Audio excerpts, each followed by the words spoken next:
Shalom jemaat Tuhan, puji Tuhan. Pagi hari ini kita boleh berkumpul kembali untuk memuji, memuliakan, meninggikan Tuhan kita. Mari kita berdoa. Mengucap syukur buat hari yang Engkau beri kepada kami Tuhan. Kalau kami ada, itu semua karena anugerah-Mu. Kalau kami ada, itu semua karena kebaikan-Mu. Biarlah kiranya Tuhan juga mendapatkan kebaikan dari kami di pagi hari ini. Kami mau memuji-Mu, kami mau memuliakan-Mu, kami mau meninggikan-Mu, karena memang Engkau saja yang layak untuk ditinggikan, yang layak untuk disanjung tinggi. Terima kasih Tuhan, hadirlah Engkau di tengah-tengah kami Tuhan sesuai dengan janji-Mu, dan kami mau mengalami Tuhan di pagi hari ini. Terima kasih Tuhan Yesus, terima kasih. Di dalam nama Yesus kami berdoa, amin. Haleluya, mari kita bangkit berdiri, kita bersukacita karena Tuhan kita. Haleluya. Ya, Engkau baik, Engkau hebat.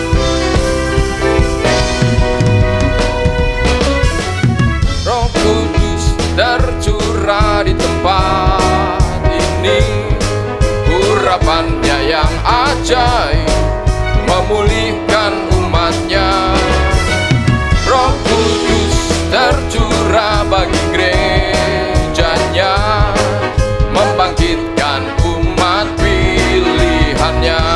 Roh Kudus tercurah, Roh Kudus tercurah di tempat ini, urapannya yang ajaib memulihkan umatnya. Roh Kudus tercurah bagi gerejanya, membangkitkan umat pilihannya. Hari inilah harinya Tuhan, saat pembebasan tiba. Belenggu dosa telah dipatahkan, mari bersorak bagi Dia. Anggur baru tercurah, penuhi umatnya dengan sukacita. Minyak baru tercurah, urapi umatnya, nyata kuasanya. Haleluya, kita bersukacita karena Tuhan hari ini. Roh Kudus tercurah di tempat ini, urapannya yang ajaib memulihkan umatnya.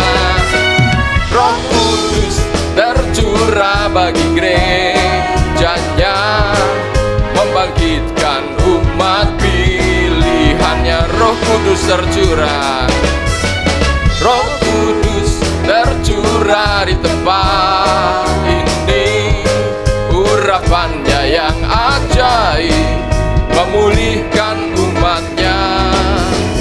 Roh Kudus tercurah bagi gerejanya, membangkitkan umat pilihannya. Hari ini harinya Tuhan, hari inilah harinya Tuhan, saat pembebasan tiba.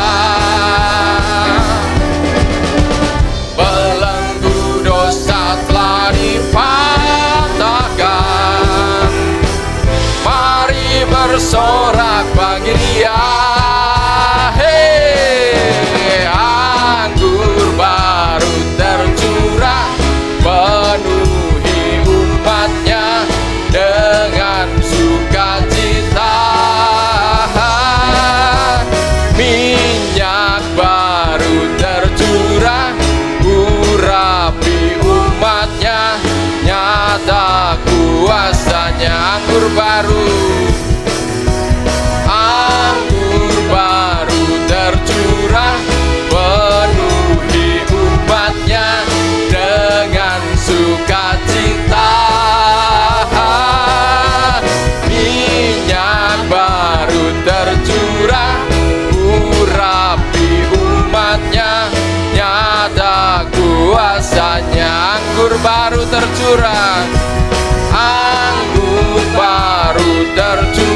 semua dengan sukacita.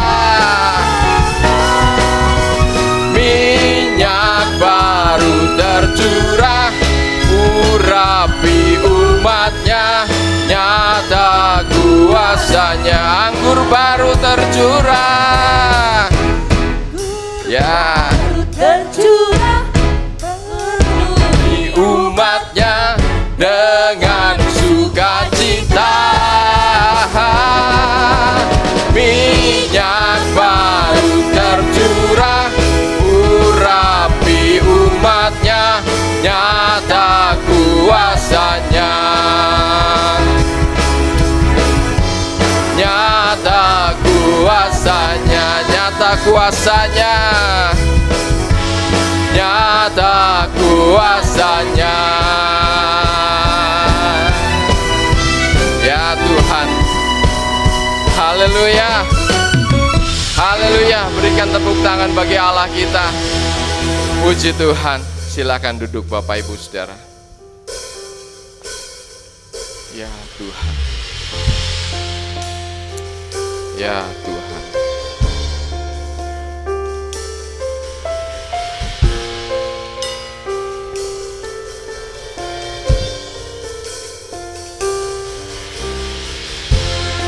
Ya, kami percaya. Kami percaya kepada-Mu.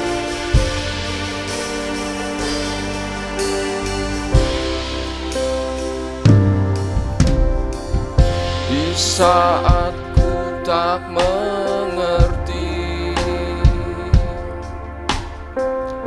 perkara yang sedang ku alami kini, ku percaya Kaulah Tuhan yang tahu apa yang sedang Kau lakukan. Di saat ku tak mengerti perkara yang sedang ku alami kini, ku percaya Kaulah Tuhan yang tahu apa yang sedang Kau lakukan.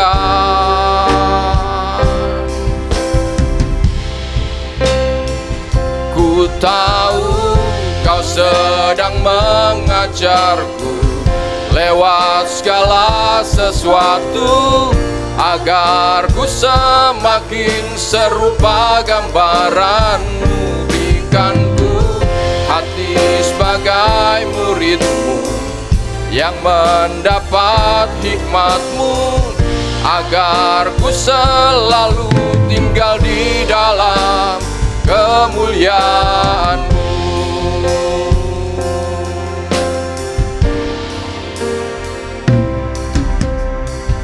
Di saat ku tak mengerti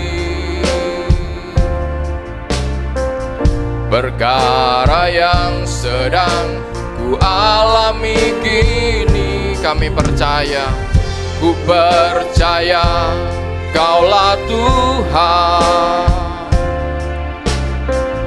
yang tahu apa yang sedang Kau lakukan. Ku tahu Kau sedang mengajarku lewat segala sesuatu, agar ku semakin serupa gambaran-Mu. Berikan ku hati sebagai murid-Mu yang mendapat hikmat-Mu, agar ku selalu tinggal di dalam kemuliaan-Mu.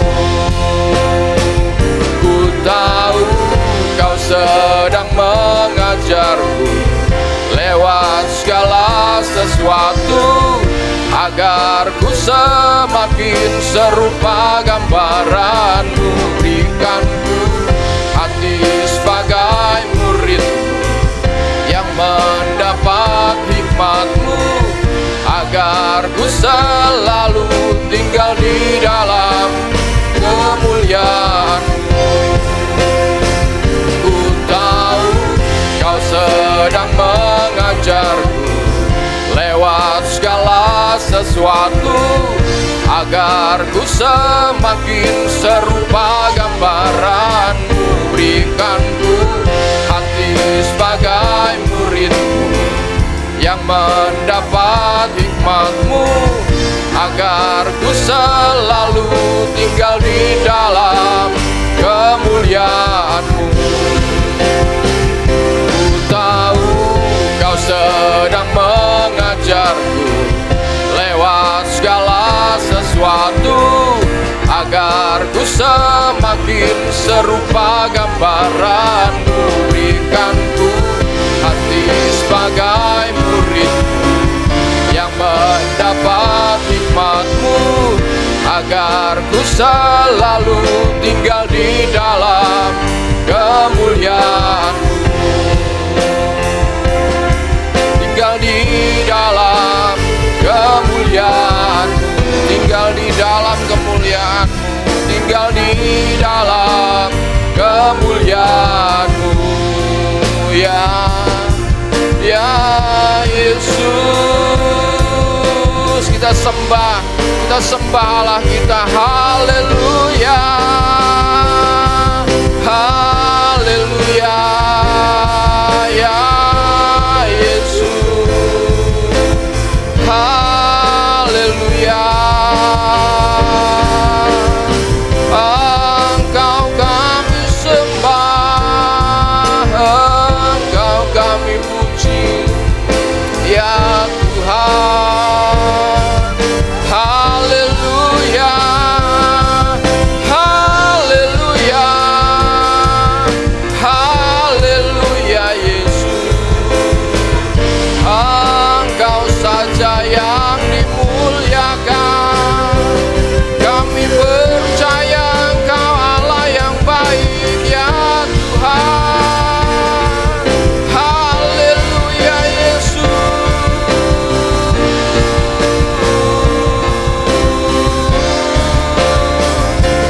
Engkau Allah yang beserta kami, ya Tuhan. Engkau Allah yang beserta kami, ya Yesus.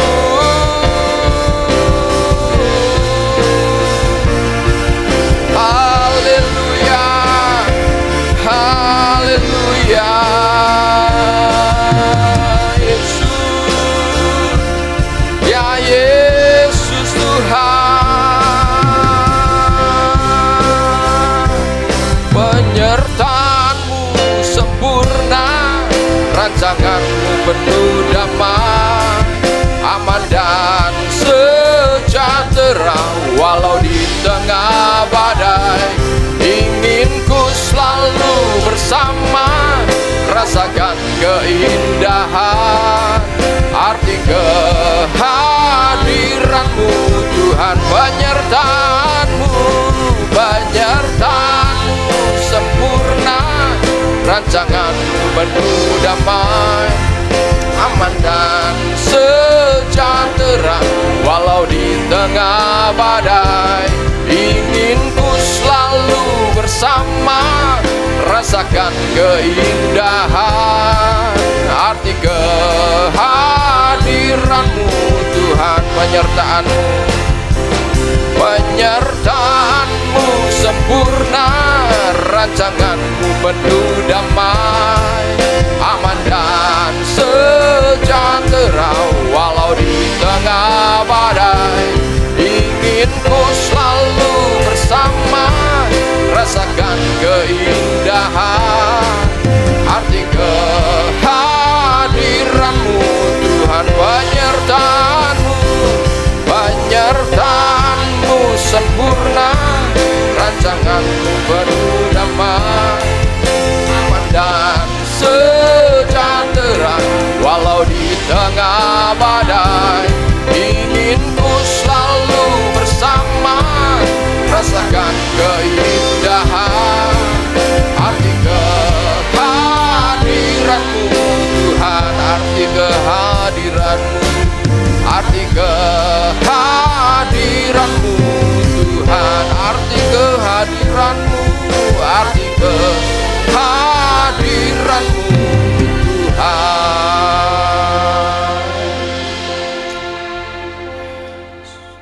Kami sungguh bersyukur kepada Bapa yang sempurna, karena kami percaya bahwa di masa-masa sulit sekalipun Tuhan tidak pernah meninggalkan kami. Bersyukur karena kami tahu justru dari masa-masa sulit ini kami bukan hanya sebatas tahu, tapi kami makin mengalami dan mengenal Engkau. Itu sebabnya terima kasih karena Engkau hadir di tengah-tengah kami. Dan kami percaya bahwa Engkau hadir untuk menyatakan diri-Mu, untuk menyatakan kasih-Mu, kuasa-Mu dan kebenaran-Mu bagi setiap kami. Itu sebabnya mari berbicaralah buat kami, lengkapi kami, didik kami, supaya makin hari kami boleh bertumbuh bukan hanya dalam pengetahuan, tapi semakin bertumbuh dalam pengenalan akan Engkau. Terima kasih, kami mau belajar kebenaran-Mu dalam pengurapan-Mu, biar Roh Kudus bekerja, menjadikan mata hati kami terang, sehingga kalau sebentar kebenaran demi kebenaran kami dengar, Tuhan yang menghidupkan itu, sehingga ini boleh melengkapi, mempertajam dan membuat kami makin efektif bagi kerajaan-Mu Tuhan. Terima kasih, kami mau belajar dalam pertolongan-Mu dalam nama Yesus. Setiap kita yang mengasihi Tuhan sama-sama katakan amin. Oke saudara, shalom saudara, selamat pagi. Canggung rasanya saudara, sudah 6 bulan tidak pernah pelayanan, hanya via online, via Zoom. Dan ketika Bapak Gembala saudara undang saya bilang, saya langsung iyakan saudara. Jadi ini hari bersejarah, selama 6 bulan tidak pernah mengajar di depan seperti ini. Kangen rasanya. Jadi terima kasih buat Bapak Ibu Gembala tentunya yang memberi saya kesempatan. Senang sekali bisa kembali ke tempat ini. Oke, pagi ini saya ingin mengajar kepada saudara sebuah tema yang saya sudah persiapkan. Judul dari pelajaran yang saya mau bagikan hari ini dalam pagi ini adalah keutuhan Tuhan. Bisa minta tolong PowerPoint-nya? Ya. Judul dari pelajaran yang kita akan pelajari pagi ini adalah keutuhan Tuhan. Nah, mengapa saya beri judul keutuhan Tuhan? Tentu ada alasannya dan saya yakin nanti saudara akan memahami mengapa saya memberi judul keutuhan Tuhan. Tapi sebelum kita lihat beberapa ayat, ada sebuah pertanyaan yang saya mau ajukan kepada saudara. Ini remote-nya tidak jalan. Ya, oke. Pertanyaannya adalah ini. Pernahkah saudara berpikir dan menyadari bahwa mengapa agama Kristen yang dianut oleh seseorang tidak menjamin kualitas hidupnya? Coba renungin dulu. George Barna di Amerika pernah mengadakan sebuah survei. Dan survei ini survei nasional di Amerika.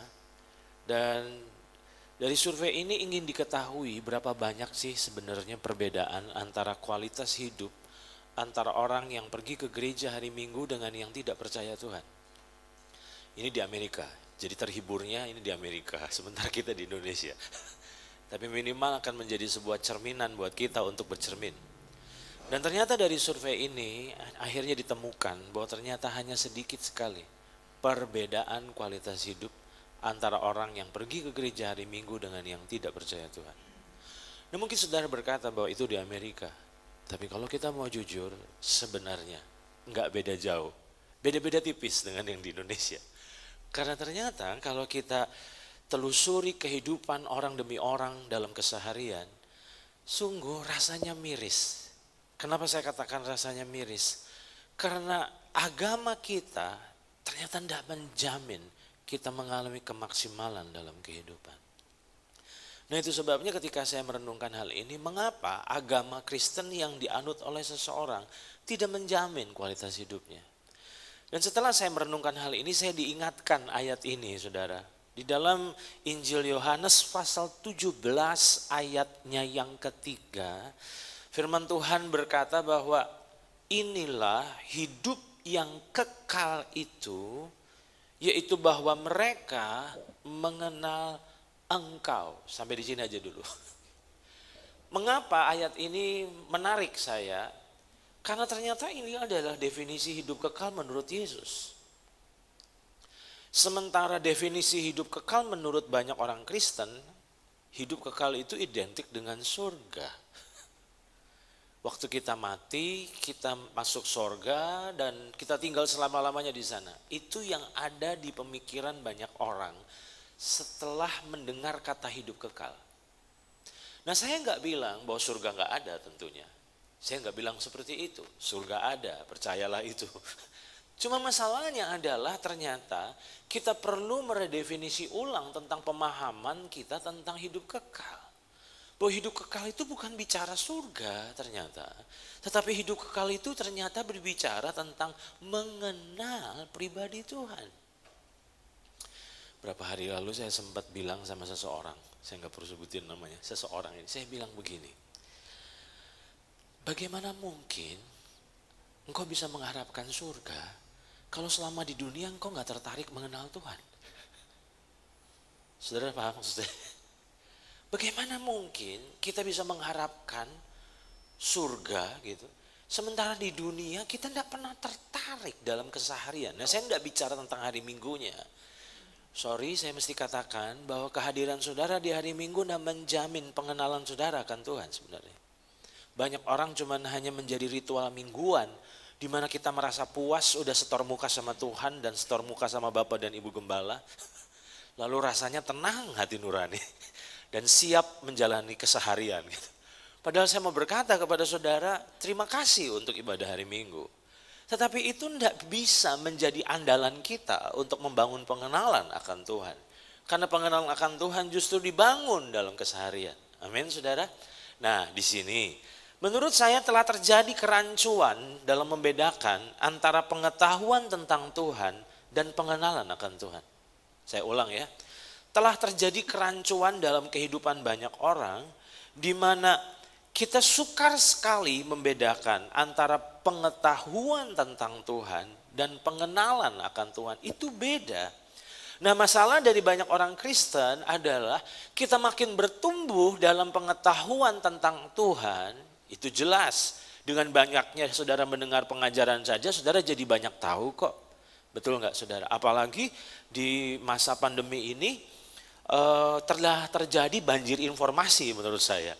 Di lewat YouTube saudara boleh dengar pengajaran dari mana aja, dari luar negeri sampai dari dalam negeri, dari kelas pedesaan sampai kelas perkotaan gitu. Dari pengajaran yang paling sehat dan sangat tidak sehat gitu. Di situ kita mengalami banjir. Kita dibanjiri dengan pengajaran demi pengajaran.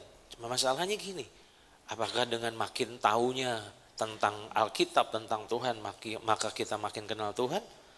Ternyata menurut saya tidak. Nah, itu sebabnya perlu kita bertanya kepada diri sendiri, apakah pengenalan saya akan Tuhan makin bertumbuh hari-hari ini? Lihat ini saudara. Bagaimana caranya sih sebenarnya kita menilai atau mengukur kualitas dari pengenalan kita akan Tuhan? Saya ulang ya. Pertanyaannya gini, gimana ya caranya kita ngukur diri? Kira-kira sebenarnya seberapa sih kualitas dari pengenalan kita akan Tuhan? Tolong ini jangan diukur lewat kehadiran kita hari Minggu. Itu nggak bisa jadi ukuran menurut saya. Dan ternyata sebenarnya cara kita mengukur, jangan orang lain ya, ngukur diri aja deh. Kalau ngukur orang lain bisa ngakimi soalnya. Jadi ngukur diri sendiri aja. Bagaimana caranya kita menilai atau mengukur kualitas dari pengenalan kita akan Tuhan? Nah, menurut saya ini, coba lihat ini saudara. Saudara nyadar nggak? Sesungguhnya reaksi kita atas suatu masalah membuka mata kita untuk menyadari kualitas dari pengenalan kita akan Tuhan. Ayo coba renungin dulu ya. Sesungguhnya reaksi kita atas suatu masalah ini sebenarnya membuka mata kita untuk apa sih? Untuk menyadari kualitas dari pengenalan kita akan Tuhan. Coba saudara nangkap ini, saya jelasin ya. Waktu belum ada masalah, kita ngerasa kita kenal Tuhan banget kok. Sampai masalah datang. Sampai virus COVID merajalela. Membabi buta. Dari situ reaksi kita saat melewati masalah sebenarnya membuka mata kita tentang kualitas dari pengenalan kita.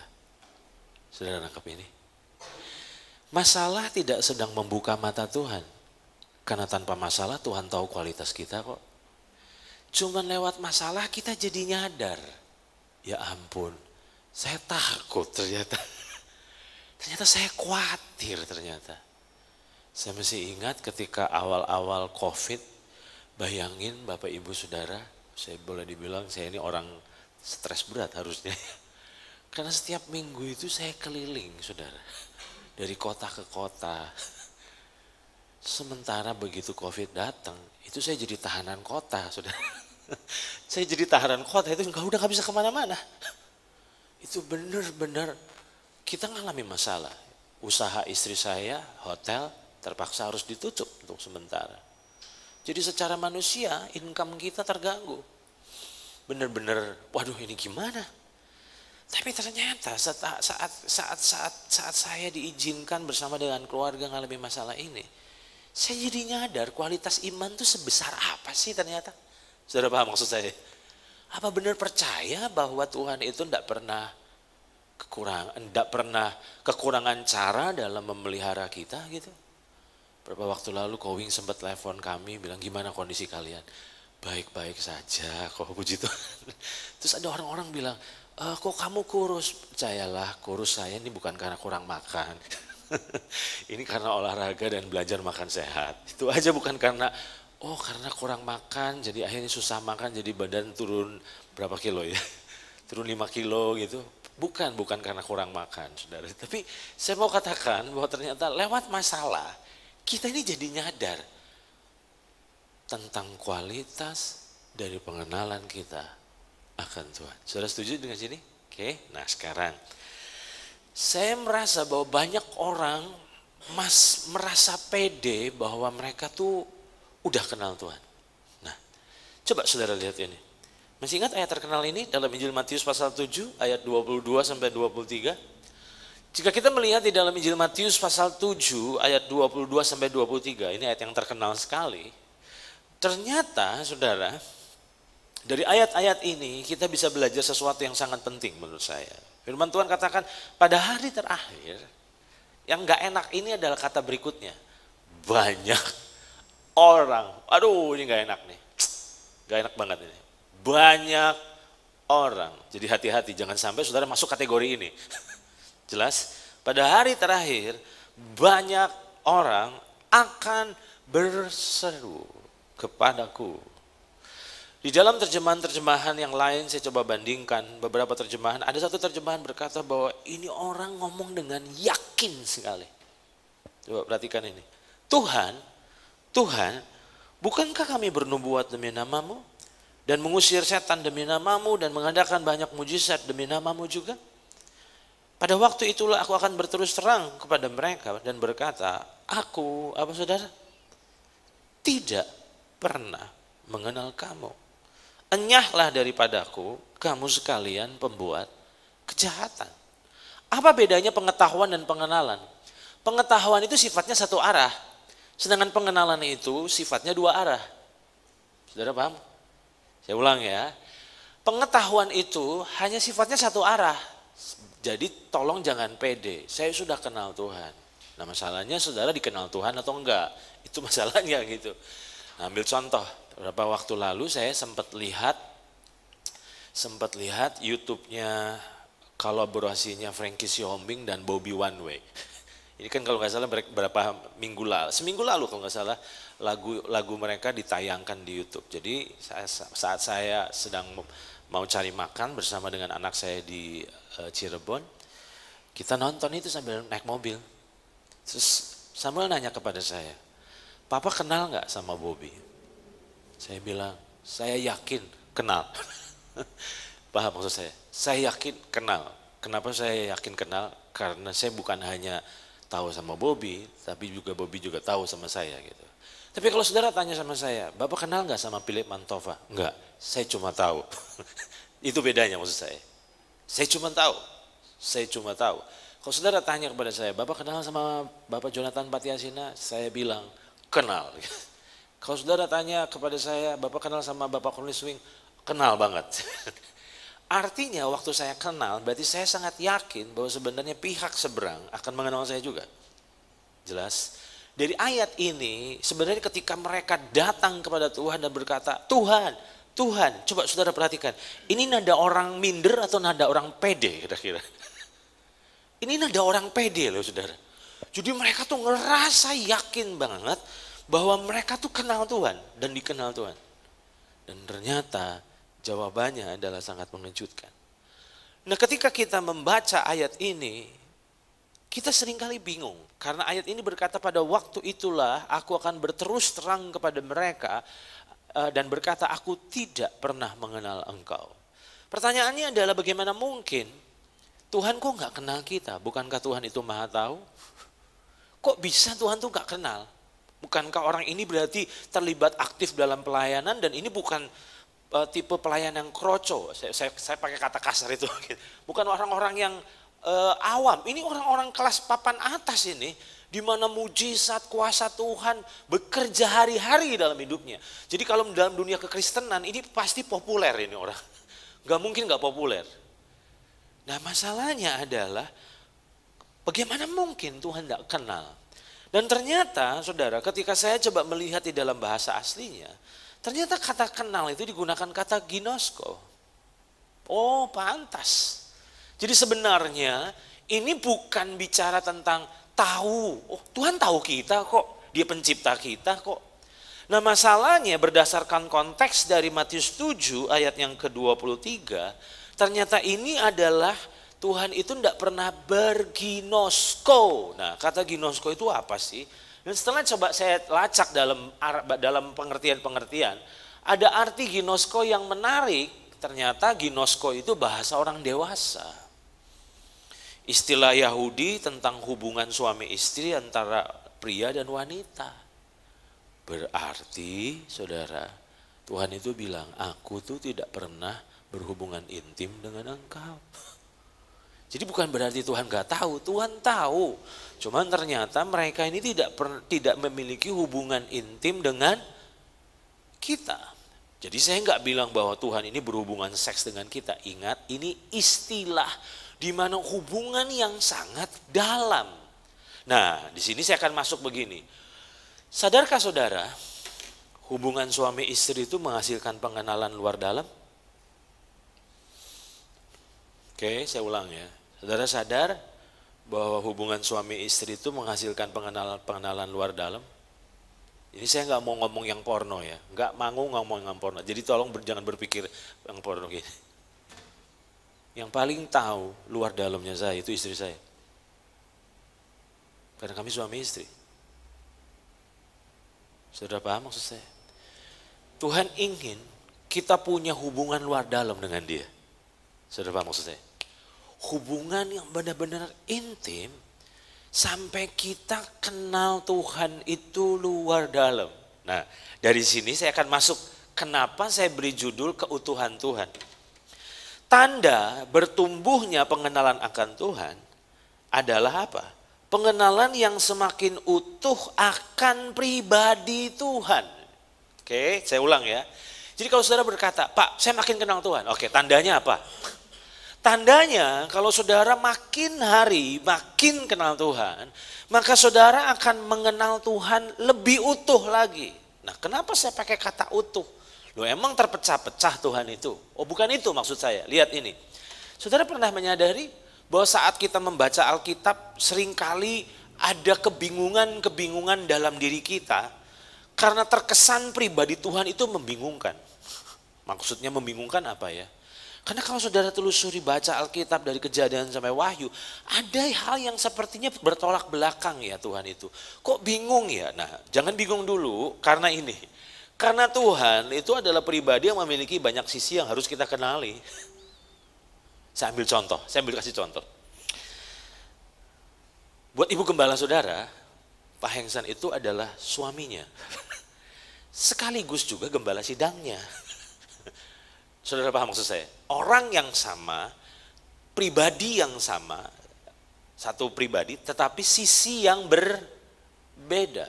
Nah saudara perlu belajar bahwa ternyata Tuhan itu pribadi yang memiliki banyak sisi. Nah masalahnya ada banyak sekali orang-orang percaya yang tidak memahami ini sampai akhirnya kita tidak belajar makin mengenal Tuhan. Nah saya ambil contoh, lihat ini, pernah dengar cerita? Tentang ada berapa orang buta yang suruh menjelaskan bentuk dari gajah itu seperti apa? Pernah dengar cerita ini? Ketika satu orang buta pegang ekornya terus tanya, gajah itu seperti apa? Oh seperti seutas tali katanya. Ketika satu orang buta yang lain pas pegang kakinya, seperti apa gajah itu? Seperti batang pohon besar. Pas kebetulan orang buta yang satunya pegang badannya bilang, wah ini seperti tembok. Yang pegang belalainya seperti selang air katanya. Nah pertanyaan saya, apakah yang dijelaskan oleh orang-orang buta itu salah? Tidak. Saudara paham maksud saya? Apa itu salah? Tidak, tetapi tidak lengkap. Jelas saudara.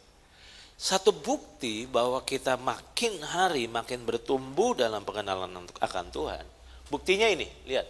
Saudara pernah nyadar Tuhan itu punya sisi sebagai juru selamat, sebagai penolong dalam kesesakan sangat terbukti.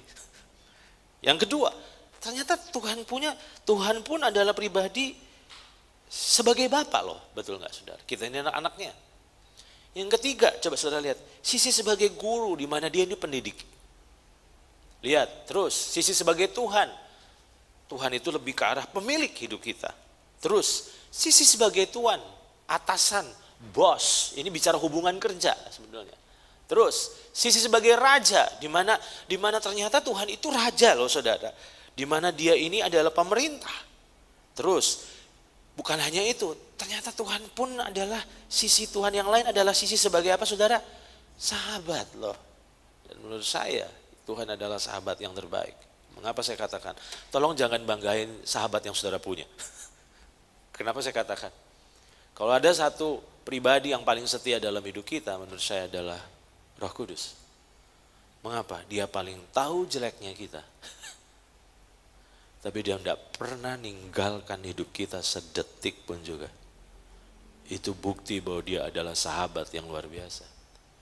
Nah, apakah sisi Tuhan itu hanya sebagai sahabat saja? Ternyata tidak. Dia pun sebagai apa saudara? Kekasih.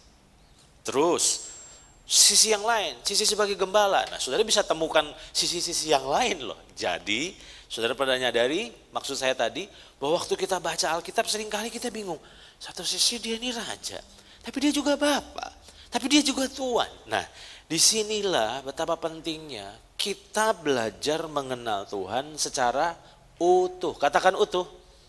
Sekali lagi katakan utuh. Nah, mengapa ini penting? Nah, coba lihat ini saudara.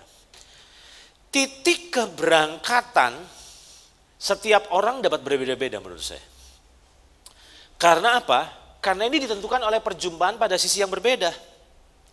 Tetapi semuanya harus bertumbuh menuju arah yang sama, yaitu keutuhan. Saya ambil contoh. Saudara mengenal Tuhan pertama-tama ternyata dia sebagai tabib. Kenapa? Saudara lagi sakit keras, dokter vonis sudah nggak ada harapan. Saudara mengalami perjumpaan Tuhan sebagai penyembuh. Oke, it's okay. Tapi ada yang berjumpa dengan Tuhan pertama kali sisi sebagai Bapa. Di mana kita mengenal Tuhan sebagai Bapa yang mengasihi kita. Ada sisi yang lain juga, contohnya sebagai juru selamat, kita lagi bangkrut. Terus akhirnya diinjili sama orang, dari situ kita terima Tuhan dan di situ kita belajar mengenal Tuhan sebagai juru selamat kita. Nah, menurut saya mungkin titik keberangkatan orang bisa beda-beda. It's okay. Cuma masalahnya jangan puas mojok di situ aja. Karena saudara harus mengenal Tuhan secara apa saudara? Utuh. Nah, kenapa ini penting saya suarakan? Lihat saudara, banyak orang percaya menurut saya sedang mengalami stagnasi dalam pengenalan akan pribadi Tuhan. Karena sebenarnya pengenalan itu adalah hasil dari pengalaman. Setuju nggak saudara? Saya ambil contoh, kenapa saya pilih gambar ini? Ini orang lagi treadmill. Kenapa saya pilih gambar orang treadmill?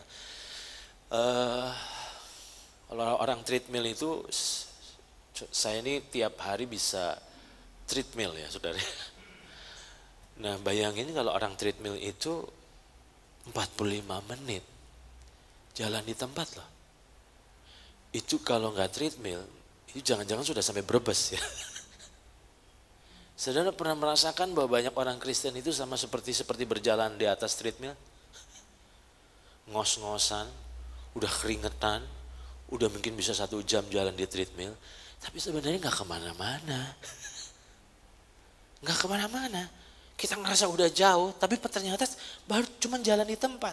Nah maafkan saya, menurut saya banyak dari orang Kristen hari-hari ini merasa bertumbuh, merasa ngalami kemajuan, padahal sebenarnya kita sedang jalan di tempat. Doa saya, saudara ini gak jalan di tempat. Tapi saudara sadar bahwa kita bisa seperti jalan di tempat secara rohani. Udah jalan 6 ini kita sudah masuk bulan ke-9 ya, betul? Sebentar lagi masuk ke bulan 10. Berarti sebenarnya kalau kita sungguh-sungguh benar jalan sama Tuhan, 10 bulan itu ngalami kemajuan yang luar biasa loh harusnya. Udah jauh nih harusnya nih, 10 bulan jalan bersama Tuhan. Tapi banyak orang Kristen jalan dengan Tuhan sebenarnya di atas treadmill. Di mana apa yang terjadi? Kita nggak ngalami kemajuan apa-apa. Perubahan karakter nggak ada. Otak makin besar karena makin banyak tahu. Tapi kasih nggak bertumbuh, karakter nggak bertumbuh. Nah di situ jangan-jangan sebenarnya kita berjalan di atas treadmill. Oke, dan saya berharap kita nggak berjalan di atas treadmill. Amin. Berjalan bersama dengan Tuhan, step by step ngalami kemajuan. Disitulah kita akan melihat kita ngalami pertumbuhan. Nah, saya ingin menyampaikan 2 poin penting menurut saya, bahwa ada 2 hal yang ingin saya soroti pagi ini. Yang pertama adalah, saudara pernah nyadar banyak orang percaya yang mengalami perjumpaan tapi tidak pernah berlanjut pada pengenalan? Saya ulang, ini agak berat kayaknya nih. Saudara pernah nyadar banyak orang percaya sebenarnya mengalami perjumpaan tapi tidak berlanjut pada pengenalan? Ambil contoh, ada orang-orang tertentu yang sebenarnya pernah mengalami lawatan dan jamahan Tuhan atau pertolongan Tuhan. Di situ mereka mengalami Tuhan. Tapi kalau saudara mengalami Tuhan, itu tidak membuat saudara dijamin berlanjut pada pengenalan. Saya ambil contoh, saya bisa berkenalan dengan beberapa di antara saudara hari ini. Saya berkenalan, saya perkenalkan nama saya, saudara perkenalkan nama saudara, lalu kita kenalan. Tapi apakah perkenalan itu berlanjut pada pengenalan, itu lain cerita loh. Apakah setelah ini kita bangun hubungan? Nah banyak orang percaya menurut saya pernah mengalami jamahan Tuhan, pernah mengalami mujizat Tuhan. Tapi sebenarnya mereka stuck di titik itu. Nah contohnya siapa? Saya nggak punya waktu untuk jelaskan ini panjang lebar. Tapi saya memberi PR untuk saudara belajar dari Salomo. Saudara pernah menyadari bahwa Salomo adalah contoh seorang yang mengalami perkenalan tapi tidak berlanjut pada pengenalan? Kita ini kagum sama Salomo. Tapi saudara pernah nyadar bahwa Salomo itu sebetulnya nggak mengenal Tuhan dengan dalam? Dia itu man of wisdom ya, saya setuju. Man of wisdom itu saya setuju. Tapi sebenarnya dia cuma hanya berhikmat. Tapi dia tidak benar-benar kenal Tuhan. Kalau dia kenal Tuhan, itu tidak ada wanita ke-1000 dalam hidupnya. Istri 700 itu pusing. 1 aja udah pusing. Apalagi 700. 700 istri masih nggak puas. Masih punya gundik stok 300. Saudara bisa bayangin, dia mencapai kesuksesan yang pernah dicapai oleh manusia yang pernah hidup. Tapi di akhir hidupnya dia bilang, semuanya sia-sia. 2 kali dia mengalami perjumpaan dengan Tuhan di awal hidupnya. Setuju saudara? 2 kali. 2 kali. Tapi apakah dia berjalan dengan Tuhan seperti Daud berjalan dengan Tuhan? Tidak ternyata. Hari ini saudara boleh aja orang berhikmat. Tapi hikmatmu tidak menjamin pengenalanmu akan Tuhan. Saudara paham?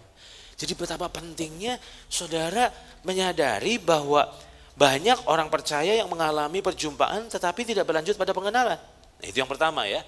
Kita nggak membahas Salomo panjang lebar. Yang kedua, menurut saya hal yang perlu diwaspadai adalah banyak orang percaya yang puas mengenal sebagian dari sisi kepribadian Tuhan. Oke? Ada orang yang ketemu Tuhan sebagai sisi juru selamat, terus apa yang terjadi? Nah ini lihat. Banyak orang baru sebatas mengenal sisi kejuruselamatan Yesus Kristus. Dan mojok di situ terus. Saya ambil contoh. Di satu kota, saya nggak perlu sebutin kotanya. Berapa waktu lalu, saya ini sedang sarapan pagi. Jadi saya diutus oleh Kowing ke kota itu untuk ketemu sama leader-leader gitu. Jadi saya datang. Dan apa yang terjadi? Saya diajak makan pagi waktu itu. Jadi kita makan, pas makan pagi tiba-tiba ada yang ajak makan pagi saya ini ternyata ketemu temannya. Gak tahu bagaimana ketemu mereka ngobrol dan temannya ini kesaksian. Ditolong Tuhan di masa krisis. Ini waktu cerita tentang kebaikan Tuhan itu sampai kayak mau nangis. Sampai saya bilang waduh terharu banget nih orang. Dia bilang Tuhan itu baik kok, Tuhan itu luar biasa kok. Wah, jempol, 2 jempol menurut saya. Yang akhirnya jempolnya begini kebalik adalah selanjutnya. Nah teman saya ini ngomong gini, tiap hari Jumat kita ada komsel. Ikutan dong, datang kita belajar kenal Tuhan gitu. Belajar pribadi Tuhan lebih lagi. Saudara mau jawabannya apa? Waduh capek. Oh, saya buka toko dari pagi. Duh, capek. Waktu saya dengar itu, saudara nangkep maksud saya yang tadinya begini itu jadi begini? Ngalami kebaikan Tuhan, iya. Tapi apakah sungguh-sungguh rindu kenal Tuhan lebih lagi? Boleh saya ngomong agak kasar? Minta maaf dulu sebelumnya. Saudara nyadar bahwa banyak orang Kristen itu memperlakukan Tuhan seperti setan?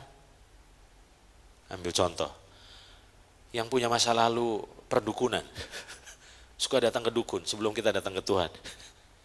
Kalau kita punya masalah, lalu kita datang ke dukun, oke, minta kesembuhan, minta pesugihan, minta pertolongan, apa aja minta gitu. Saudara pernah nggak waktu datang ke dukun itu minta ditolong, terus saudara bilang gini sama Pak Dukun, tolong dong kasih tahu siapa nama setan yang nolong saya. Saya ingin kenalan. Tentu tidak. Saudara tidak peduli roh apa yang tolong saudara. Enggak peduli itu. Yang penting sembuh. Yang penting sugih. Yang penting apa? Yang penting ketolong. Enggak ada tuh bilang, aku pengen kenal dong. Lebih dalam. Lebih dalam lagi makin hari. Enggak mungkin. Nah banyak orang akhirnya waktu ikut Tuhan bersikap seperti itu loh. Yang kita pikirkan cuma gimana ditolong. Tapi kita enggak peduli sama siapa yang nolong kita. Itu tragis menurut saya. Kita sangat menginginkan sorga, tapi kita tidak ingin mengenal sang pemilik sorga. Itu menurut saya kecelakaan. Nah hari ini, jangan puas, saudara cuma hanya mengenal satu sisi dari Tuhan. Nah mengapa saya beri judul keutuhan Tuhan? Sekarang saudara mulai ngerti. Mengapa pengenalan akan Tuhan itu harus luar dalam. Luar dalam artinya begini, makin kenal, kita jadi makin kenal secara utuh. Gak cuman hanya puas mengenal sisi, dia juru selamat. Saya setuju dia juru selamat saudara. Tapi dia bukan cuman hanya juru selamat. Waktu saya dalam perjalanan Cirebon ke sini, saya jadi sadar. Diingetin satu kasus, masih ingat tentang kasus Wasti? Apa yang membuat Wasti terjungkal dari posisinya sebagai ratu? Simple. Dia nggak bisa bedain kapan suaminya jadi raja apa kapan suaminya jadi suami. Ahasveros itu ngadain pesta. Masih ingat itu? Waktu dia ngadain pesta, apa yang terjadi? Dia memberi titah. Nanti saudara kalau nggak percaya, lihat Alkitab saudara. Oke? Di Esther pasal 1 situ.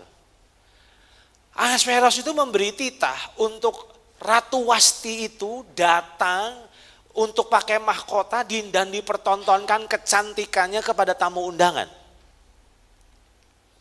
Begitu titah itu disampaikan, Wasti menolaknya. Masih ingat itu? Pertanyaan saya, kenapa dia nolak? Dia lupa yang lagi ngasih titah itu rajanya. Bukan cuma suaminya. Kalau hubungan suami istri kan cincai-cincayan lah gitu.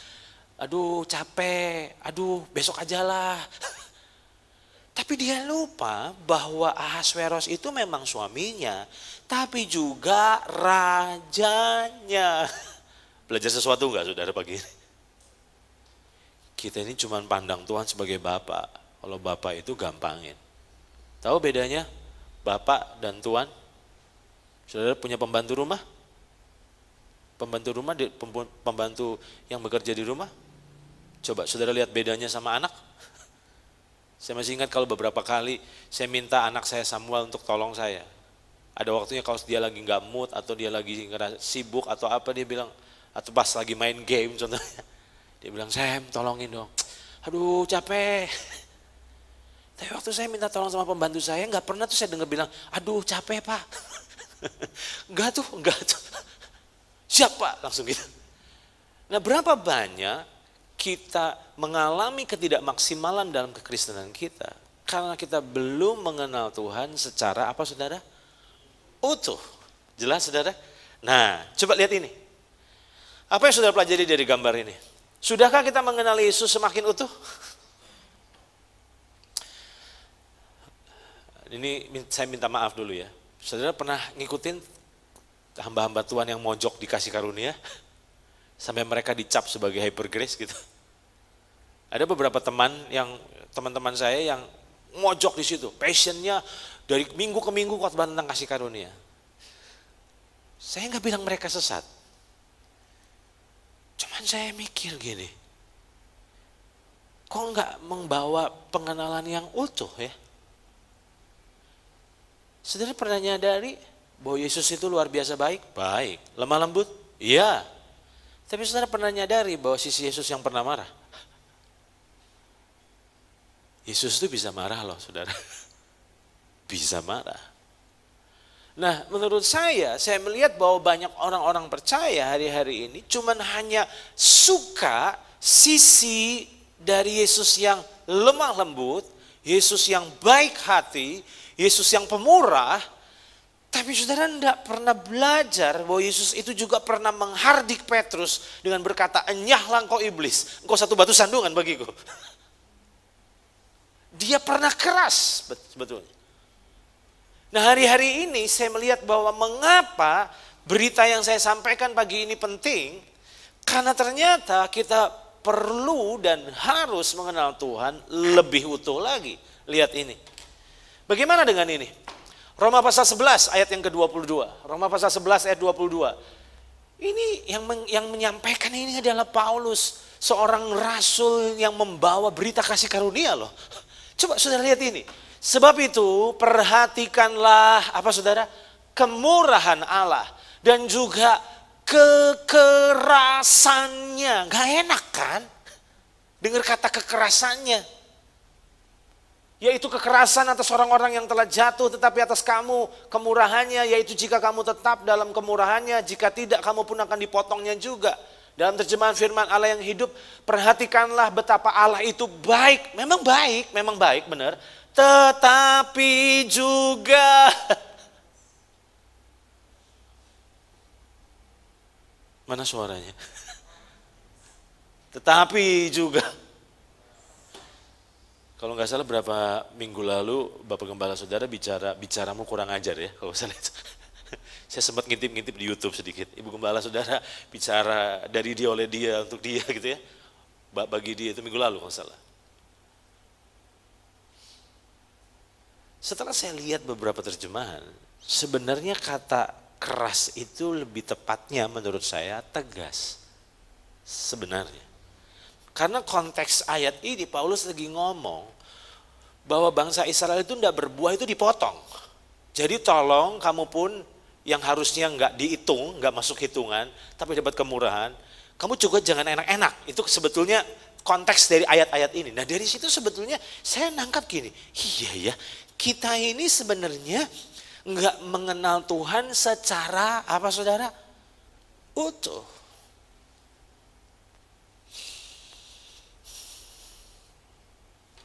Lihat ini. Saudara setuju dengan saya? Bahwa gagal kenal utuh itu penyebab kekecewaan terhadap Tuhan? Kita akan bilang gini, katanya Bapak, tapi kok hidup saya susah? Loh saudara nggak nyadar. Nanti sore saya mau nyampein lanjutan dari ini ya.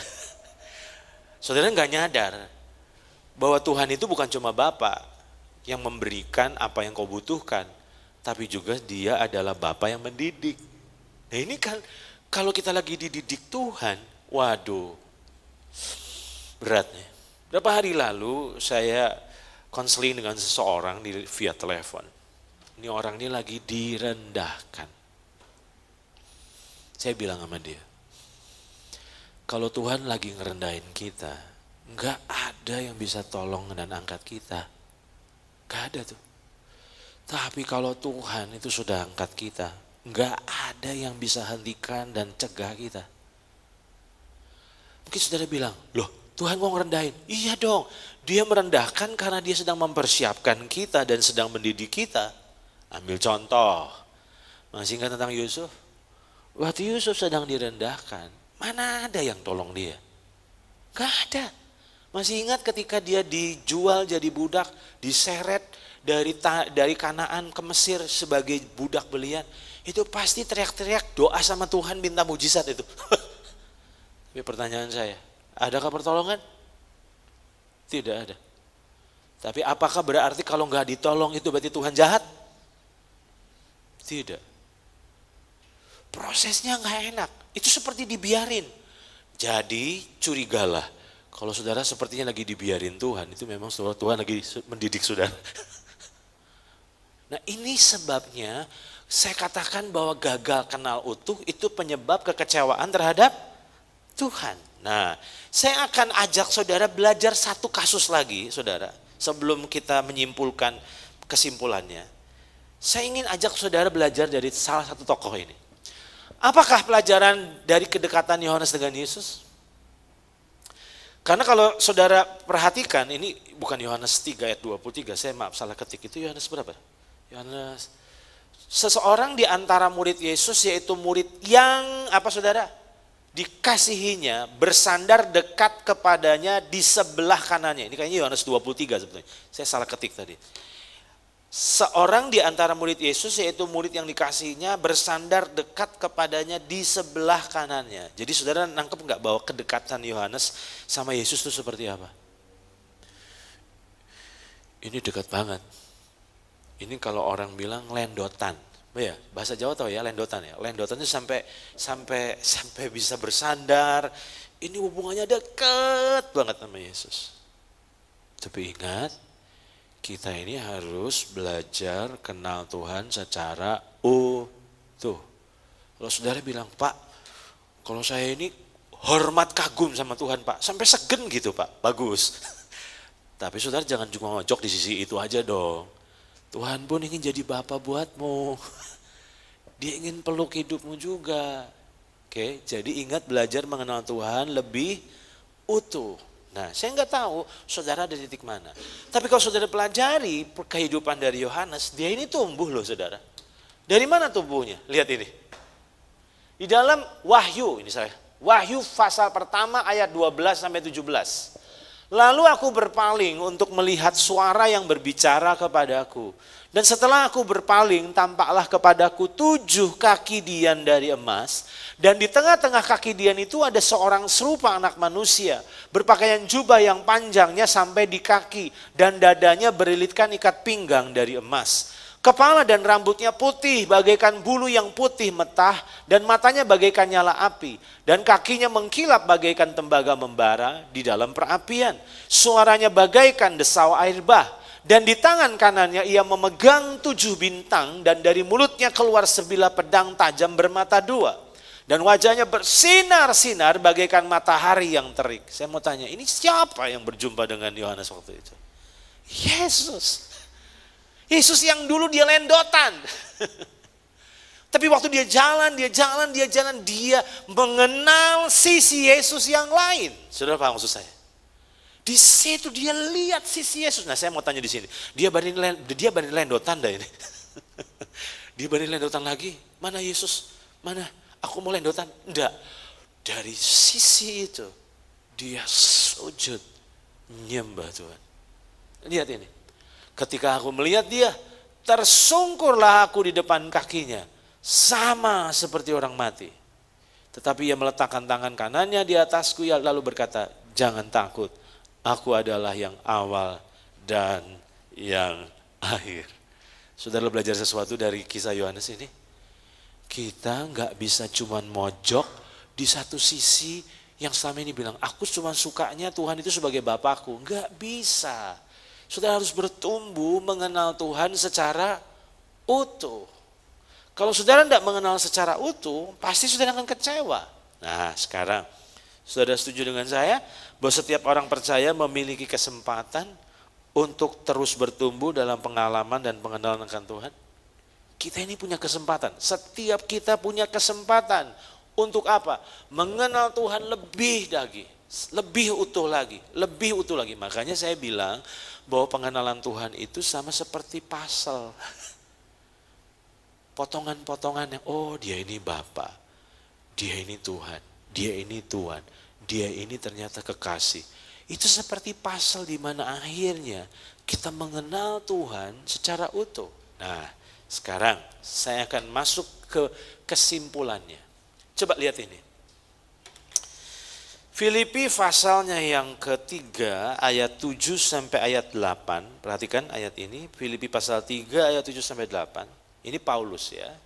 Tetapi apa saudara? Dahulu merupakan keuntungan bagiku. Sekarang ada shifting, ada perubahan. Dulu, sekarang ada yang berubah. Perhatikan, tetapi apa yang dahulu merupakan keuntungan bagiku, sekarang kuanggap rugi karena Kristus. Loh, dulu untung, sekarang rugi. Nah, lihat ini saudara. Malahan segala sesuatu, gak ada yang disisain. Segala sesuatu kuanggap rugi. Karena apa? Karena apa? Pengenalan akan Kristus Yesus, Tuhanku, lebih mulia daripada semuanya. Apa bukti kita makin kenal Tuhan? Lihat ini.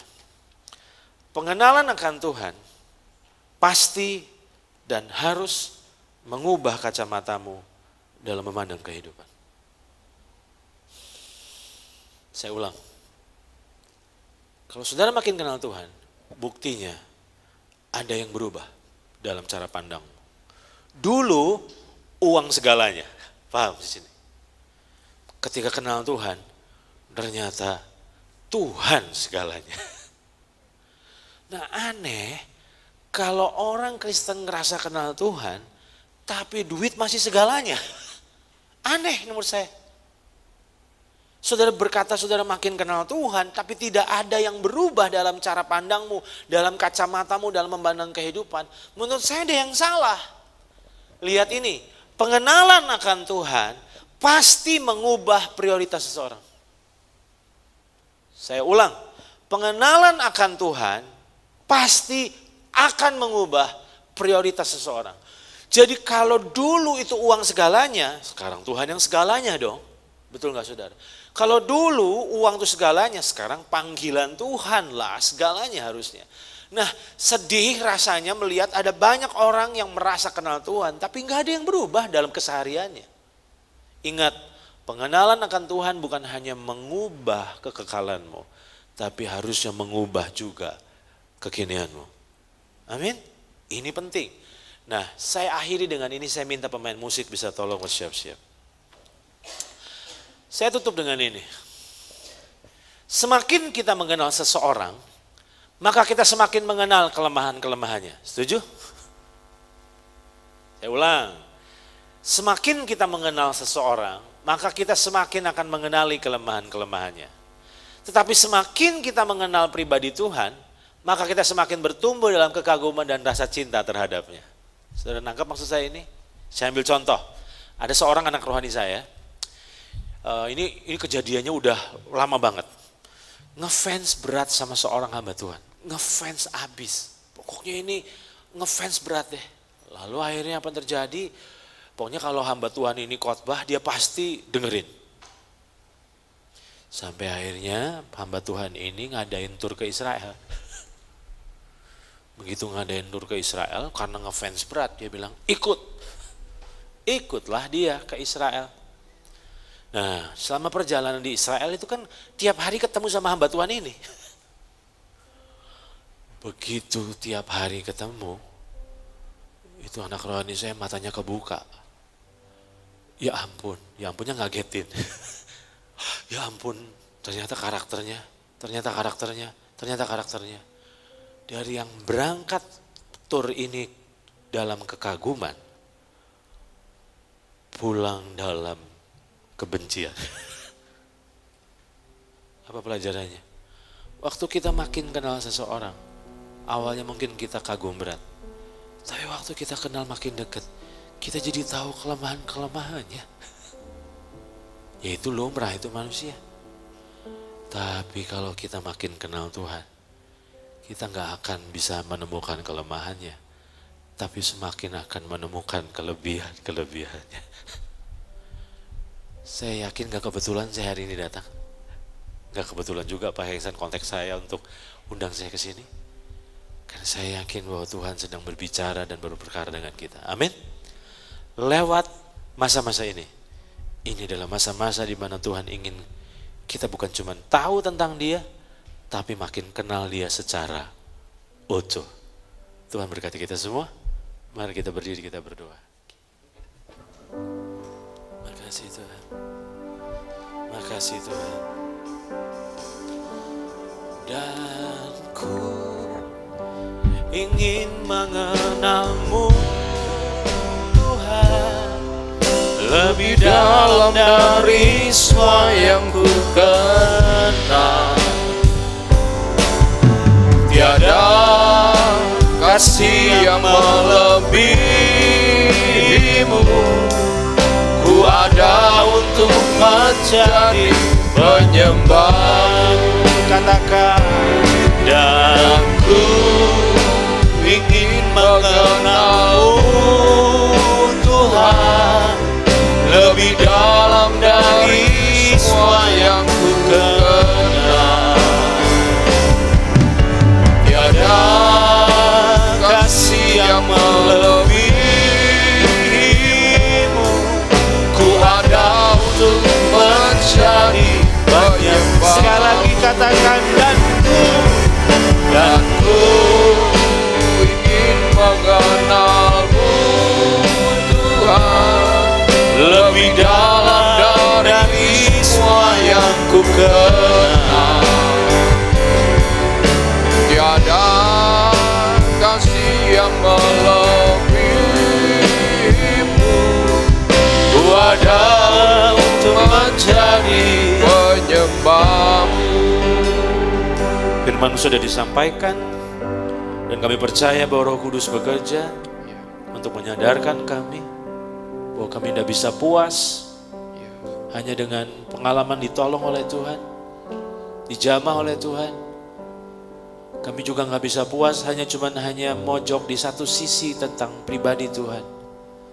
Tapi kami ingin makin bertumbuh dan mengenal Tuhan lebih utuh lagi. Terima kasih Kau mau menyatakan diri-Mu lebih lagi buat kami. Sehingga bukan cuma dari kata orang kami dengar, tapi kami makin kenal Engkau lebih dalam lagi. Materaikan firman-Mu, wahyukan kebenaran ini, supaya kebenaran ini boleh memerdekakan hidup kami. Bagi pujian, hormat, dan kemuliaan dalam nama Yesus Setiap kita yang percaya sama-sama katakan amin. Mari kita akan sama-sama selesaikan ibadah kita. Kita bangkit berdiri. Thank you Jesus. Kami memuji kebesaran-Mu. Dia Tuhan yang ajaib. Ajaib Tuhan. Ajaib Tuhan.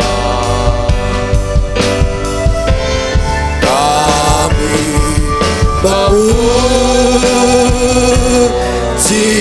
kebesaran.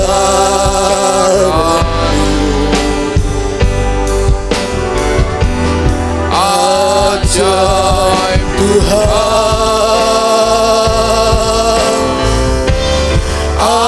Ajaib Tuhan. Mari lebih sungguh kita puji Dia. Kami memuji kebesaran-Mu. Ajaib Tuhan. Ajaib Tuhan. Kami memuji kebesaran-Mu. Ajaib Tuhan.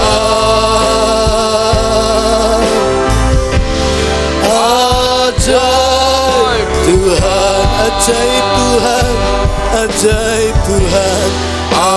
Ajaib Tuhan.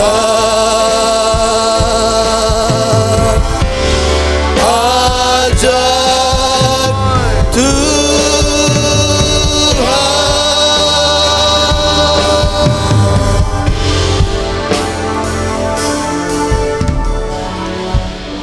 Di akhir ibadah kami, Bagimu segala pujian dan hormat, kemuliaan dan kuasa.